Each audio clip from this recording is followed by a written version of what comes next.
आहे का?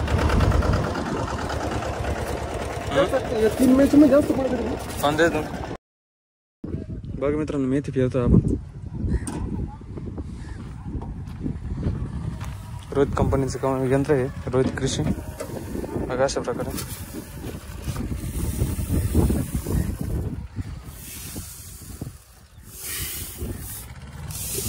बाजारची सेटिंग वरती चालू आहे.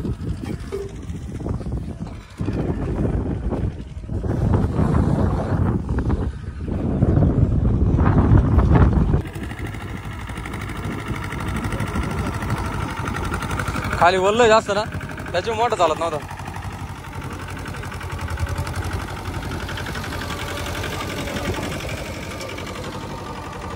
दोन्ही चाकं बसते नाही घ्यायच्यात, राईट बेलेच बसते नाही चाकं दोन्ही.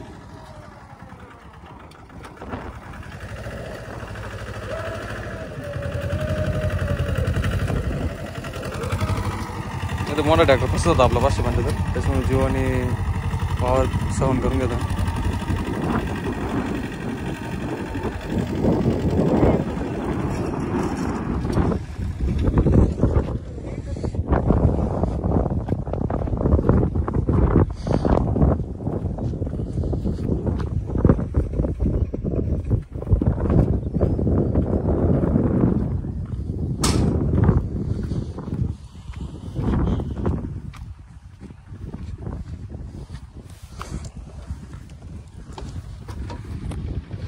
व्हिडिओ आवडल्यास व्हिडिओ लाईक करा, शेअर करा, आपल्या चॅनल सबस्क्राईब करा.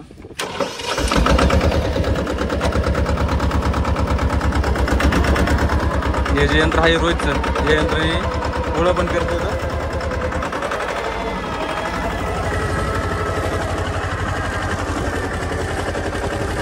यंत्र नवीनच आणलंय, कालपासून मी करतो. सोयाबीन पण पेरणी घेऊन मला कोणत्याच प्रकारची अडचण आली नाही. आता मी इथे फिरतोय. जे बाकीचे जे यंत्र येतात, ते यंत्रांना रबर येतं, ते यंत्राला फिरके, ते रबर जे येतं त्या यंत्राला खूप मोठा प्रॉब्लेम येतो. जे सोयाबीनचे दाणे आहेत, ते दाण्याची डाळ करतं ते यंत्र. त्यानंतर डाळ तर होतीच होती, त्यानंतर सोयाबीनचं बी काढण्यासाठी पण खूप प्रॉब्लेम येतो. कसं येतं बी जे राहतं बी खाली, किंवा वावर पूर्ण झाल्यानंतर जे बी उरतं ते काढण्यासाठी पण अतिशय सोपं आहे हे यंत्र. आणि ते यंत्र जे आहे त्याचे जे गोले जे नळ्याचे वर राहतात, ते प्रत्येक वेळेस किंवा मग पॅक होत राहतात. तसं याला कुठल्या प्रकारचा प्रॉब्लेम आला नाही. काल 2 पेशा सोयाबीन पण पेरली का नळीगत झालं असं वाटलं नाही मला. या यंत्राचा परफॉर्मन्स एकच नंबर येतो.